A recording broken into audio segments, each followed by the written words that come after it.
Welcome in to, you're listening to Business of Sports. It's our second show. Very excited, talking about Playmakers Beyond the Competition. It is exciting for me to partner with Chris Roseman on this. Chris has been around St. Louis sports forever. Chris, how you doing? I'm doing great. Today's guest is really one of my favorite people in St. Louis and around the industry of sports. Steve Chapman, CRO of the Blues, been there for about 10 years. You're in for a treat with him. So just looking forward to kicking that one off. And there's so much going on in the world of sports, not just on the field or on the court or wherever it might be as far as the competition goes, but beyond the competition. So happy to welcome in another person to talk about that. But, until we get there, there's a lot going on in sports. And I know we had a little executive order last night that's talking about the evolving landscape of college sports. What do you think about that? Yeah, it was interesting. It was called Saving College Sports, which I think maybe is a misnomer a bit. But, so President Trump put out an executive order that a lot of people have been talking about. And basically, looking behind it a bit, I don't know how much it really is going to do. Basically, what it does is empower or ask some of his staff to come up with what it should be in about 30 days. And it sounds like, they're talking about, no pay for play and increasing scholarships, which basically is what they're already doing through all the other changes. So I don't know that it really is going to have any big impact. I think there's still, it's still an ever changing landscape. And I think, some people were thinking that this type of thing would say, okay, here's where we go. But I think there's still more to come. The Congress is still working on the SCORE Act. That's going to be some element of this, and still a lot to be told on that. And then there's also, I talked last week about how the NIL Go, the new clearinghouse, was trying to really keep the collectives out of the NIL game. And so there's a lot of talk that the collectives were going to file lawsuits, and now they're talking about changing that and back to collectives being able to be involved with offering NIL deals. Again, this is on top of the $20.5 million revenue share, but it's still got to be for legitimate business purpose and at fair market value. So I think there's a lot still to be told, but we are incredibly close to football season, and there's a lot of excitement at Mizzou, football and basketball. Big signing for basketball, Jason Crow Jr., 5-star, and they've also gotten a commitment from I think it's Scotty Atkinson, who could be a 5-star in the class of 27. So, Chris, I know you're very in tune down there. Talk about the excitement down in Columbia. It's off the charts. I mean, yeah, you've got it's what's great about that too is Webster Groves has got a representative at Mizzou, right? So Mizzou and St. Louis are so closely tied to the hip. And what's going on at Mizzou and the anticipation for football, for basketball, and it goes down all the way down to women's soccer's coming up and gymnastics. With their third place finish nationally, there's so much momentum going on in Columbia, and this week was a crazy week. In the ticket office at Mizzou is they're just starting to sell single game season tickets in a pre-sale, and the phone was ringing off the hook, or the typing was ringing off the hook as people place their orders. And, next week we're going to find out more about parking. Parking is very important. We figure out, with your tickets as well. So, what's going on at Mizzou is the North End Zone, the $250 million project that's going to be ready to go by 2026 is taking up a lot of space with all the construction that's going on the North End Zone. So we lost some parking spots up at Columbia, and we'll get through it. It'll be just a little bit of a year that we got to get by it, but there's so much demand, and the schedule's going to be great. Going to be 6 home games in a row, so that's going to have a little bit of a challenge in the beginning, but it's going to be 6 great weekends of college football at Mizzou. So there's a lot going on. They got the Cardinals coming up. We know what they're who knows what they're going to do with their deadline, right? So that's going to be interesting to see how they approach that and where it goes from there. And so it's going to be very interesting. Exciting times in Columbia, and we have some excitement ahead now because we've got the opportunity and the pleasure of talking with Steve Chapman, Chief Revenue Officer of the Blues, and really some great takes on a lot of things. Good morning, and we welcome to the show Steve Chapman of the St. Louis Blues. Steve is the Executive Vice President, Chief Revenue Officer of the Blues, and I had the privilege to meet Steve about 10 years ago when he came to town. From where he was previously, obviously. And, the topic of the day when I talked to Steve was soccer, youth soccer. And I always remember that conversation in Steve's office as he had a daughter that was looking for a club team to play for. And I came out of the youth space. So we met and talked and bonded. And I've got a chance to not only know Steve, but work with Steve over the last 10 years when I was with the St. Louis Sports Commission. So just want to bring Steve on today and just welcome to the show, Steve. And, and how you doing? Well, I'm doing great. First of all, it's hard to believe that was 10 years ago, isn't it? And now that little girl that you were helping me place in an appropriate, or a good spot for her, which you, by the way, I'm indebted to you because you gave me some great advice. And she went on to play at not only Kirkwood and for the club teams and Lindenwood, but now she's working for the Minnesota Wild up in Minneapolis. So St. Paul. That's awesome. Yeah. So anyway, it's hard to believe that was 10 years ago. Yeah, it's hard to believe, and that's a great segue into the path into the sports, right? So sometimes it's easy, and sometimes it's not so easy. We all have to prove our worth. But Steve, kind of walk us through how it all started for you. I think you were born back east, and you got south, and that your path is incredible. So walk us through how it all started for Steve Chapman. Well, incredible is one way of putting it. Yeah. It's a long story, so I'll try to condense this as much as I possibly can. I fell in love with hockey when we lived in Massachusetts. My father was a executive for VF Corporation, which is the world's largest textile holding companies. We're all probably wearing something that VF makes and is branded under something else. But anyway, we lived in Lakeville, Massachusetts, which is about it's due east of Providence, due Boston, right before you go out onto the Cape, and lived there. And when I was 13, that's where I fell in love with hockey. Played street hockey. It sounds romantic, but literally they would. Lakeville is the home of Ocean Spray cranberries. And so all around us were cranberry bogs, and there was a nice person at Ocean Spray who every year would flood one of the bogs enough for us to be able to skate when it froze over. And so we'd play there. We played street hockey. But when I was 13, my father came home and said, "Hey, the company was transferring him," and it was I remember him saying it was probably either going to be to Virginia or to Hong Kong or to some place called Monroeville, Alabama. And back then, there were a bunch of textile plants across the Southeast. And anyway, long story short, he ended up being transferred to Monroeville, Alabama, and really spent my high school years there. I'll condense this. Ended up at the University of Alabama. Wanted to be a coach.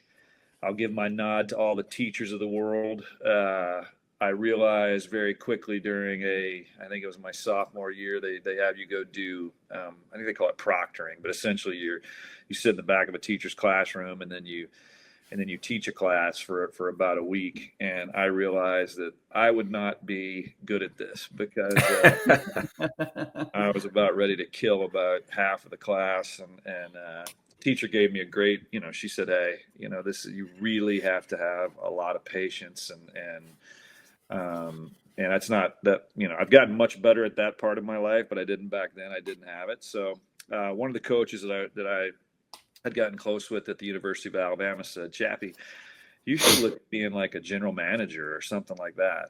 And so I got into the business school, and when I graduated, like everybody else and this is another, Ken, this is another bonding moment of Rosie's and mine. I was a pretty decent bartender back then, right? And so, I ended up leaving. After I graduated, I went to Birmingham, Alabama, and I was bartending at a upscale place called Connie Kanakis in the Colonnade. And for a 21, 22-year-old guy, I was making way more money than I thought that now it would probably seem stupid if I told you, but back then I was flush, man. I was doing well. And one day, but I always loved hockey. Just had always kept up with it. Even when we lived in the South and it wasn't accessible at all. I remember grabbing USA Today newspapers. Let's date ourselves here. USA Today newspapers, just pouring over the standings and stats, and just because I don't know, I just continued to love the game. Well, I'm in order to get the really good dinner shifts, I was lucky. Mr. Kanakis liked me a lot. I worked hard. I've always said this. I'm not smart, but I'm coachable, and I worked really hard, and I realized pretty quickly, well, if I took these crappy lunch shifts as a bartender and worked hard and impressed Mr. Kanakis, I'd get these really good dinner shifts where I'd make a lot of money, right? So I lived around. That's what business school was for. Hey, man, I lived around the corner from the spot. You know what? You need a lunch shift? I got you. And so Mr. Kanakis loved me, but incredibly boring lunch shifts. I'm usually making like 4 drinks and a bunch of teas and everything else. And but anyway, I was literally reading the Birmingham paper, and it talked about how a baseball promoter, the guy who had formerly owned the Birmingham Barons, a guy named Art Clarkson. He had sold the Barons to the Reinsdorf family in Chicago, and he was bringing minor league hockey back to Birmingham. Oh, wow. And what a lot of people don't know, and I actually had a great conversation with Wayne Gretzky about this, Birmingham was in the World Hockey Association, and Birmingham, back when they were in the World Hockey Association, was drawing 17,000 people a game. I recently had a chance to, I said, Wayne, you probably don't get asked this a whole lot, but tell me about the World Hockey Association. And I said, particularly want to ask you about Birmingham. And he was like, Chappie, I loved Birmingham, and started telling me, these stories about just the crowds and some experiences that he had there. So when the NHL consolidated, it was either Atlanta or Birmingham, and Atlanta won out, so Birmingham lost their chance to be in the National Hockey League, if you can believe that or not. Wow. Yeah. And so years later in 1990, so this would have been, I guess that would have been in the late 70s that happened. And this would have been 1992. He was bringing minor league hockey back to Birmingham in the form of an East Coast Hockey League team that was going to play in the Birmingham Jefferson Civic Center. So, boy, this is going to sound awfully either romantic or whatever, but I hopped in. I had a CJ7 Jeep, right? And I think it was raining that day, so the water was coming in through the vents and everything. I had this, the soft top on it, but I was still dressed nicely because I had done my lunch shift at Connie Kanakis. And I literally, when I read the paper, I got through with my lunch shift, and I drove downtown to the arena, and I talked my way past a security guard, and he brought me around to a room, and the operation was so new that they had a bunch of folding tables. And there was a receptionist when I walked in, and I introduced myself and, kind of explained, hey, I'd really like to see if I could work with the hockey team. And while I'm talking to her, I hear this guy, and he's bombastic. He's loud. He's on the phone. He's kind of, yelling, doing all these things. And, I kind of quickly surmised, well, that must be this Art Clarkson character. Right. And you talk about serendipitous. He's standing up on the phone, and he puts the phone down. And he looks over at me, and I'm standing there, and he goes, what do you want? And I said, I want to help you bring hockey to Birmingham. And then I shut up. And he just stands there staring at me for what seemed like forever. And then he goes, well, I guess you better get your ass back here then. And long story short, I go back and I wanted to work with the hockey operations team. He wanted me to sell. So he told me if I would sell, that he would, if I could prove to him that I could sell, then hey, maybe I could work with the hockey operations team. And Rosie's laughing because he's heard this story before. I didn't know what I was doing. That's great stuff. I had no idea, but I knew that this was something I wanted to do.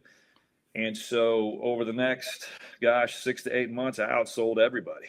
And I did it not because I loved selling. I did it because I wanted to work with the hockey team. Right.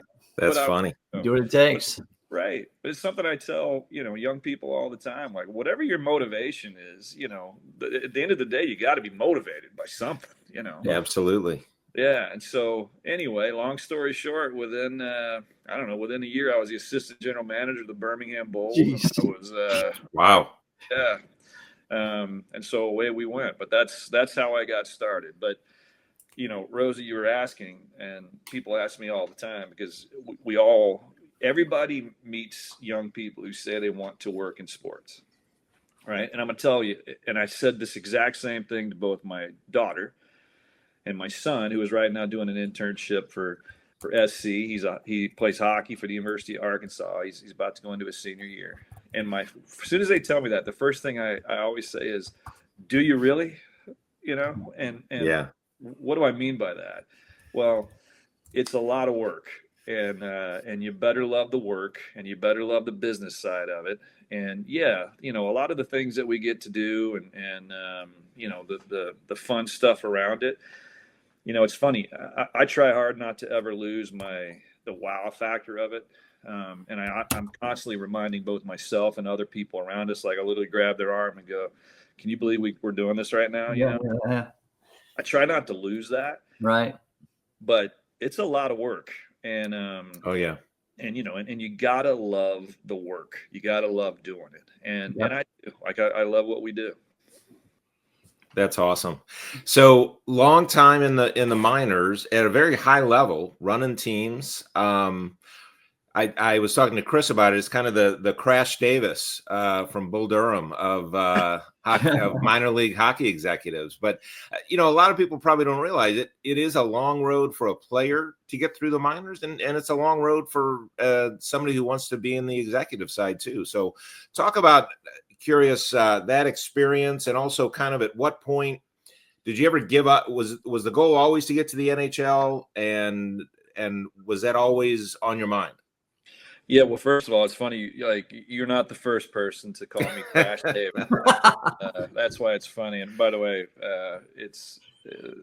it for a while there that my kind of Chappie's always been the nickname, but I also carried Crash around for quite a while. Oh, that's funny. Oh, that's where it is. Got it. Anyway, yeah, you know what? It was always the goal, but what's funny, Ken, along the way, it's like the old saying, life happens to you while you're making plans. And, right. And so, yeah, I had become the assistant GM for the Bulls. And then I became this is actually a pretty funny story. I was 24 years old, and Art Clarkson had told me that there was a group going into Mobile, Alabama, and they wanted to get a new arena built down there, but they wanted to bring minor pro baseball, AA baseball, and they wanted to bring minor pro hockey to Mobile, Alabama. And he said, hey, they're asking around about potential candidates, and he goes, and I love this because he actually was probably so right. He goes, you are not going to get this job, but he said, but you need to go down and interview so that you learn how to interview. You need to go down and go through this experience so you learn how to do it, so that one day, you will be ready when the right job comes along. And so I went down and interviewed with this group out of New York for the job of general manager of the Mobile Mystics, and anyway, I come back, and by this point I was recently married, and my wife asked me how'd it go, and I said, I think it went really well. I said, I was kind of surprised because I was expecting not to do really well. I was expecting to fumble all over the place, and actually I thought I did a really nice job. So I said, you know what, I could see them calling and asking if I'd be the assistant GM, and we were kind of, I'm like, I don't know if I want to go down there to be the assistant GM or whatever. So sure enough, in a couple of days, I get a phone call from their executive director, and he goes, "Okay, are you sitting down?" And I said, "Yes, sir." And he said, "We'd like to offer you the job of general manager of the Mobile Mystics." Oh my God! And I'm like, wow. I was stunned, and so, of course I gave the whole answer. Well, of course you need to talk to your wife about it. Probably want to talk to a few people, but anyway, here's what we'd like to do. So I go home and I tell my wife, and she's as shocked as I am, although she claims that she wasn't. She believed I. I'm sure she was, right? Anyway, long story short, I take the job. We actually do our group, and it's always a we. It's not a me. We did a really nice job of building a program down there, but we're literally 2 years into this operation, and we've done pretty well. And one day, the same gentleman, he's in town for a game, and he takes me out for a post-game drink. We're having a drink. He looks over at me. He goes, "Do you know what, Chappie?" He goes, "I finally looked the other day, and by now I'm 26." And I won't swear on your radio show. But he goes, "You're 26 effing years old like that?" And I said, "Yeah. Not only that, you hired me when I was 24." And he goes, "What the?" And I'm like, "Seriously, man." I said, "I didn't know what I was doing." Yeah. I said, "I don't know what you were thinking." And he gave me a toast. He said that, "Hey, well, you guys have done an unbelievable job here." But there again, I think even that part, talk about motivation. Like I did not want to fail. And not for me personally. I didn't want us to fail. And so, you just, worked really hard and just did everything we could to try to make that successful. So that was, but you were asking, so then from there, put an ownership group together. Of course, they can't get a new arena built, put an ownership group together. We buy the Mobile Mystics. I get a stake in the Mobile Mystics, work for a couple years on trying to get an arena built on the Gulf Coast. Realized one day that this wasn't going to happen. Went to our group and said, "I need to find us a place to take this team because we can't play in this building." Like, it was just, the product was great. The building was horrible. And so ended up putting the team in Atlanta, Georgia, just north of Atlanta,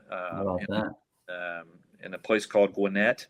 It's in Duluth, Georgia, northeast of town.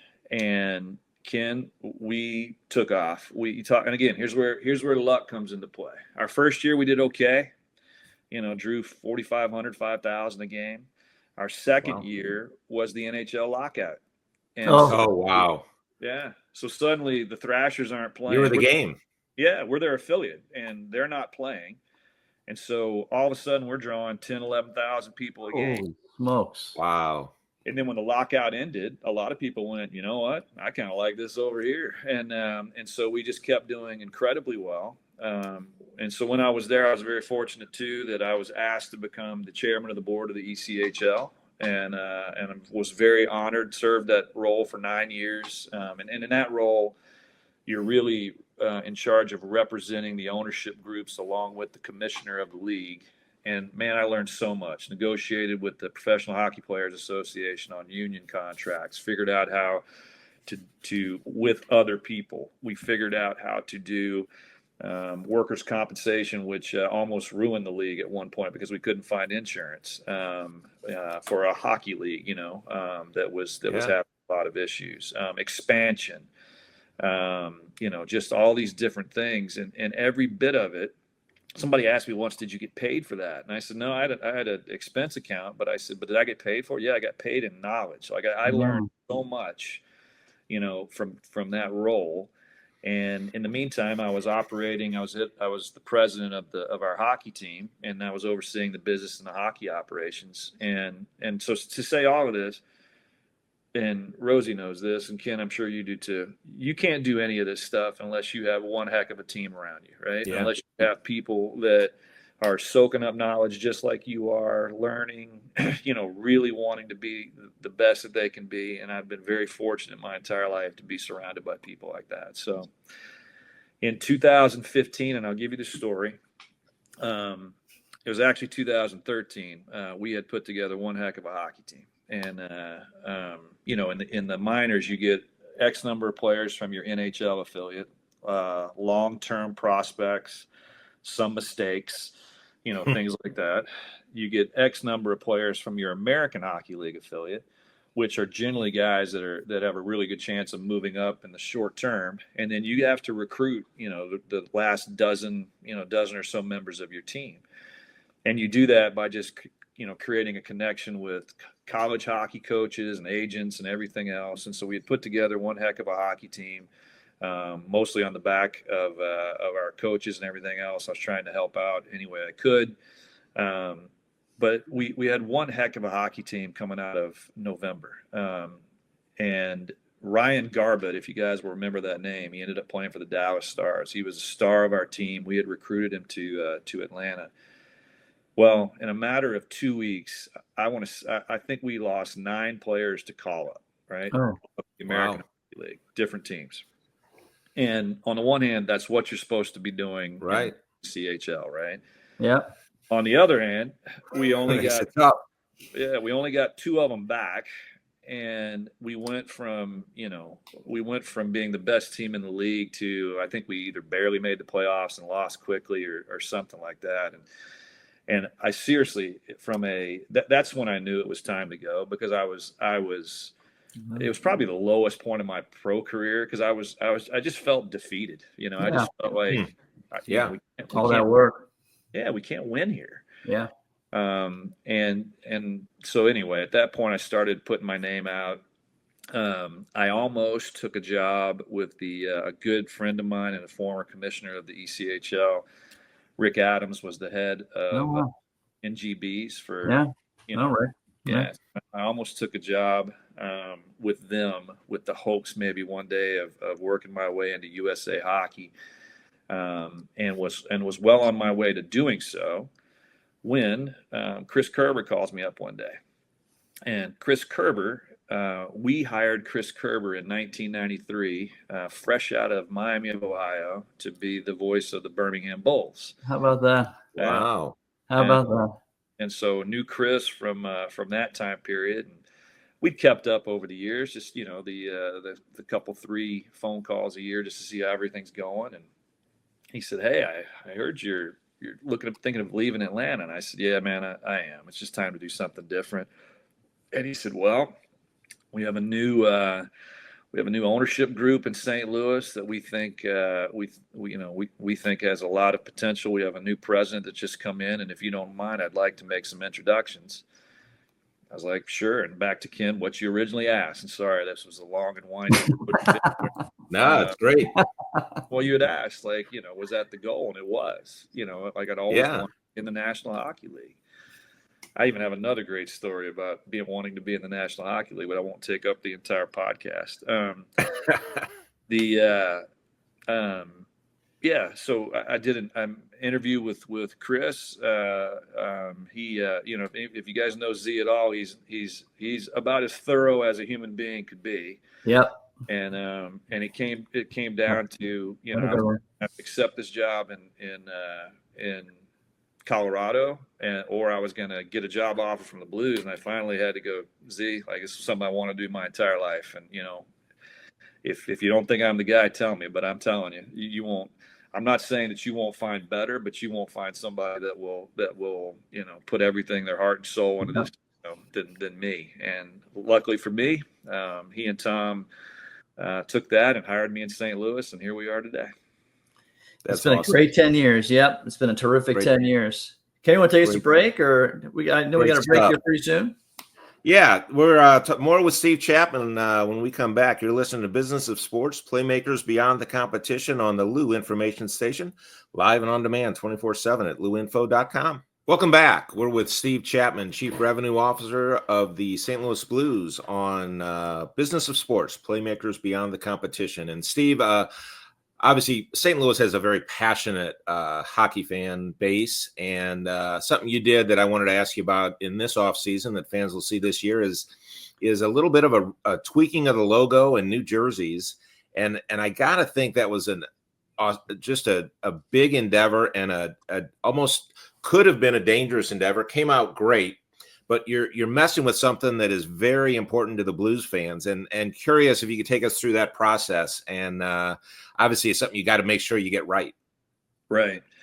Well, you just said it. I mean, it honestly is a testament of process, right? It's a testament of making sure that you're doing things that that you're exploring every potential outcome of something. And when it's something of this magnitude. I'll tell you, I think for many of us, the day we watched the Blues skate out onto Busch Stadium ice in those beautiful sweats for the 2000 Classic, we were like, those have to be our sweaters. They are awesome. And I do remember distinctly Hully grabbing me in the locker room and like Chappie, you guys are idiots if you don't, these are beautiful, and he, you're right. And that, first of all, to have validation from Brett Hull when I didn't even ask him the question, for him to say something like that. So it really starts there. But, they became our third sweaters, and something that we wore on Saturday nights, and fans loved them. And we kept getting, great feedback on just the sweater and how beautiful it was. One of the best looking sweaters in the National Hockey League. And, the occasional, man, you guys should wear these all the time. And then we had the Minnesota Winter Classic, where we essentially wore the road version of that heritage sweater, and people went crazy for those as well, right? And so, we really started laying the seeds of should we make these our main uniforms? Gosh, 5 years ago. And the pandemic hit, but we did all sorts of research, talked to our players loved them, talked to our alumni, alumni loved them. Did a fan poll where we literally gave fans the opportunity to pick any sweater from Blues history that as your favorite sweaters. And it was almost bracket style, like NCAA bracket style. They got to the final two, and lo and behold, guess what wins? Our heritage sweater is our fans' favorite sweater. And the final push really was from, and it's great that we have this. Mr. Stillman is he loves tradition, and he's really as he should be. We are as well, but he's really sensitive to making a change like that, and he just wasn't sure about it.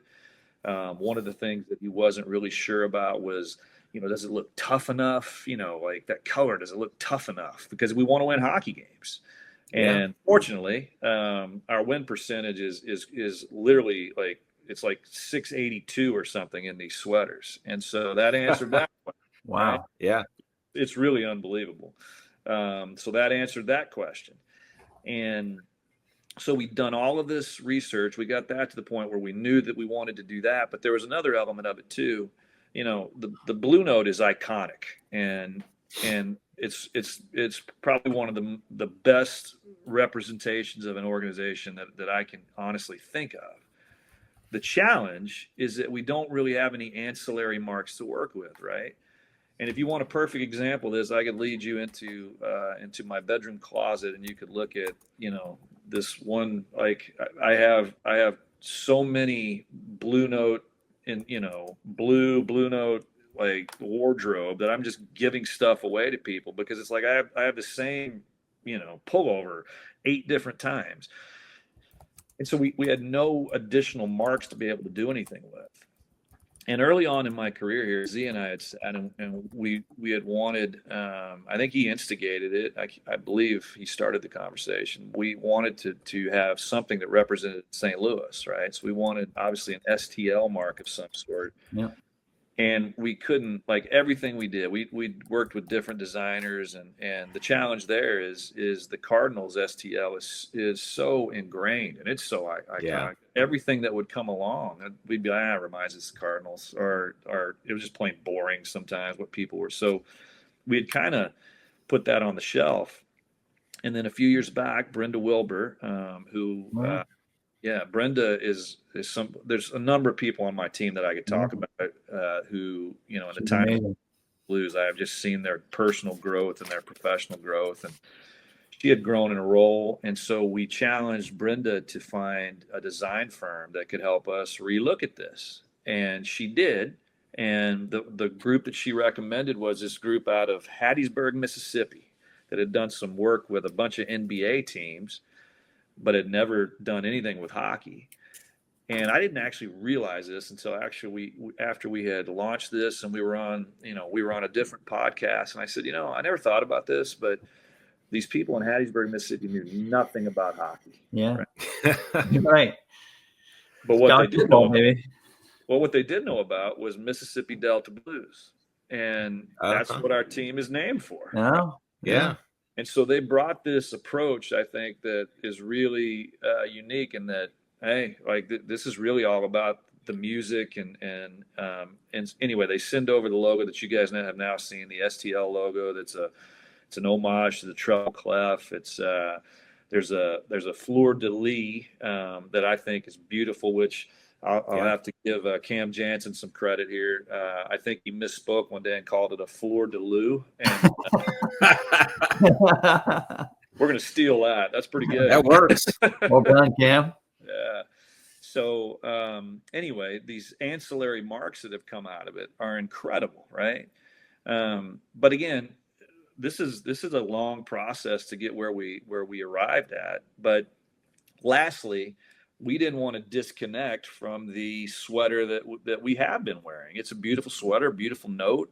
We didn't want to say, oh, we're leaving this. So we ingrained that into it as well as our third sweater. And so we have, the home and away that are not exactly the same as our sweaters that were in the 2000 in the St. Louis and the Minnesota Winter Classics, but they're close. They're homages to that sweater, and they're an homage to kind of the history and the tradition of the Blues.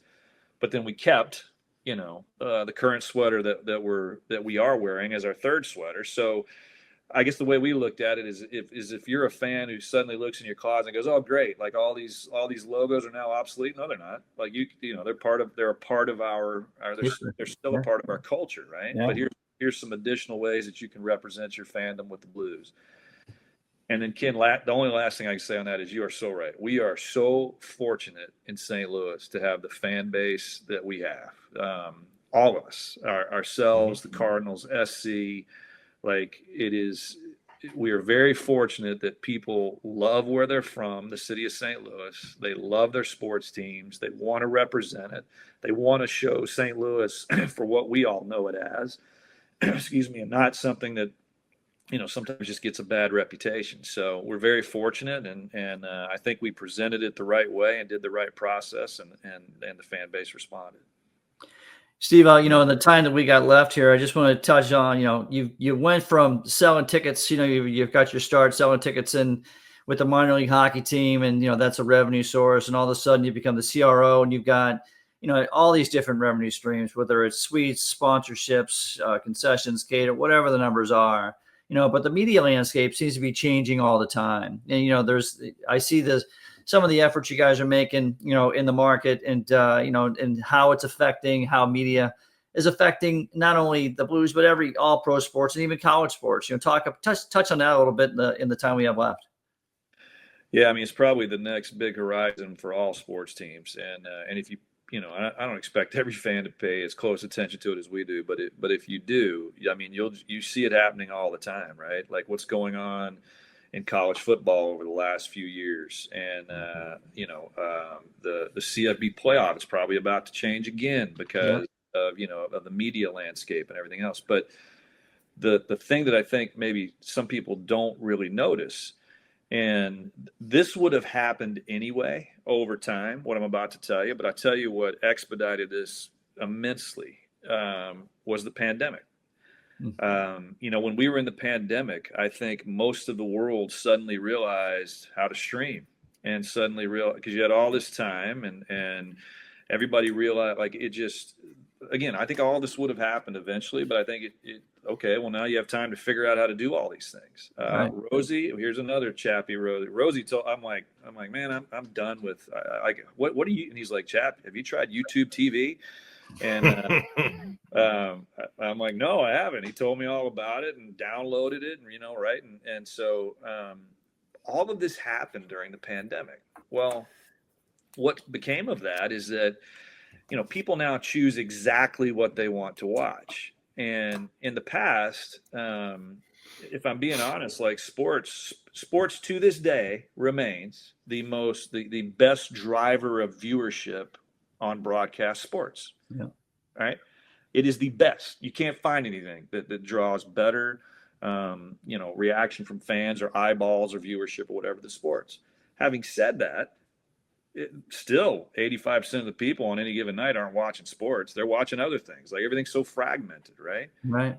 So for years, sports relied on, all of these carrying rights from people who actually weren't even really watching sports, but you were getting the residual effect because the carrier wanted to carry, ESPN, wanted to carry the local RSN, all that. Well, all of a sudden the YouTube TVs and everybody else are like, you know what? Nah, we don't want to pay for that. And we'll cater to people that don't necessarily want to watch sports. And so that expedited the process. So now it's like you kind of pay for and watch what you want. What does that mean? Well, over the next I've been given a very conservative timeline of 10 years. I think it'll be much less than that.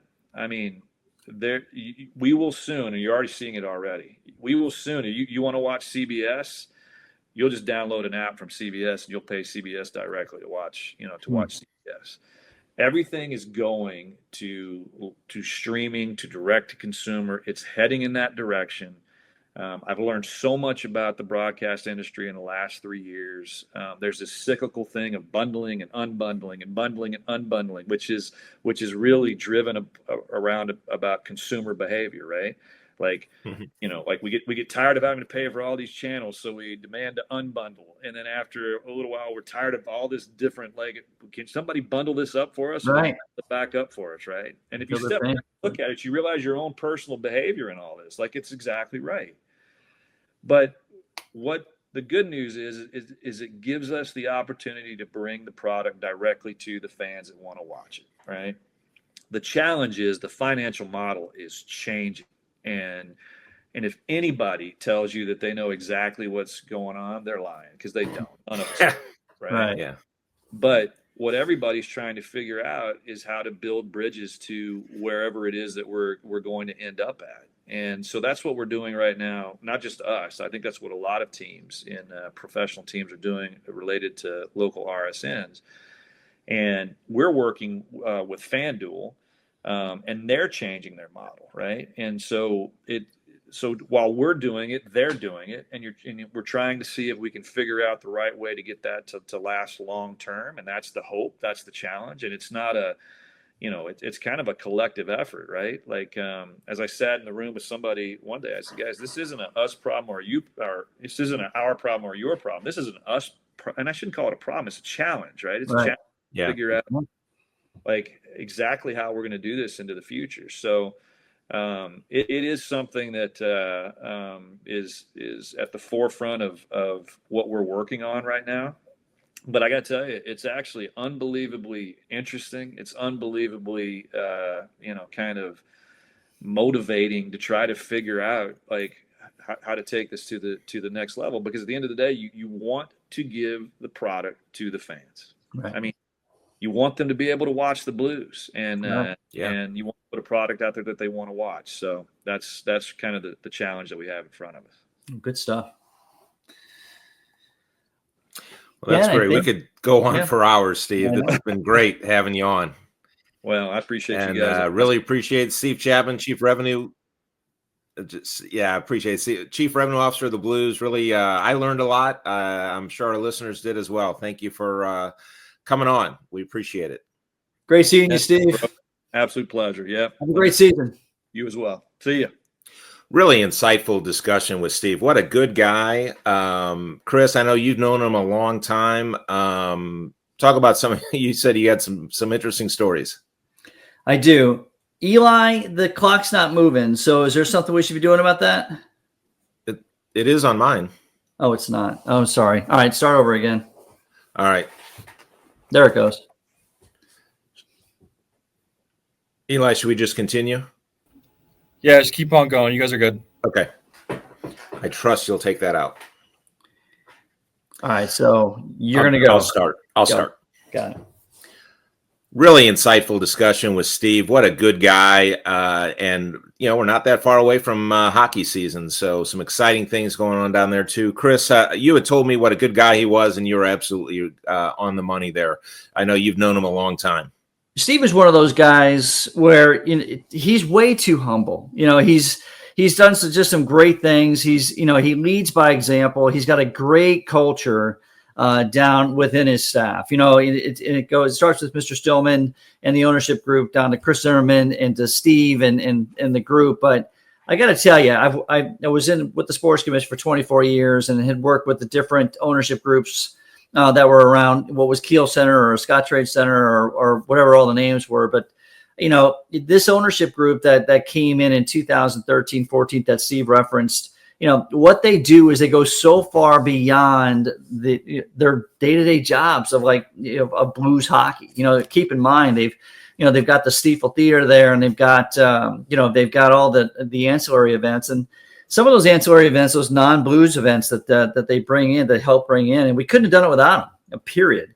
Is NCAA championships and SEC tournament basketball. And I'll tell you a story about Steve. Steve and Z we would make trips to the Frozen Four each year when it was a non-bid year. So we would go up and create those relationships that Steve kind of talked with the coaches to get players. It's the same way with getting the Frozen Four to come to town. And the mere fact that the St. Louis Blues would send their CRO or their president up to a Frozen Four in a non-bid type situation just spoke droves about them. And it goes beyond that. Getting the Winter Classic. I mean, that's amazing. And what they did to partner with the Cardinals to put that at Busch Stadium with those 2 magical days of sold out hockey with the alumni game on Saturday and the Winter Classic on Sunday or whatever those days were. But the back-to-back days was just really cool. So just, it goes so far beyond, and just so proud to work with those guys to make St. Louis a great place through the Blues and Enterprise Center and all they bring. So just hats off to Steve and everything they do with the Blues. Yeah, really impressive career he's had. Well, Chris, this has been fun. This is show number 2 is in the books. Enjoyed it. We've got many more to come and a lot of more interesting guests, again, talking about the business of sports. So catch us live Sunday mornings at 10 a.m. Or find us on YouTube or any major podcast outlet. Just search Business of Sports, Playmakers Beyond the Competition, or you can always find us at luinfo.com. Chris, I appreciate it. I'm sure there'll be more news coming up this week. That's it for now. Lots to do. See you next week.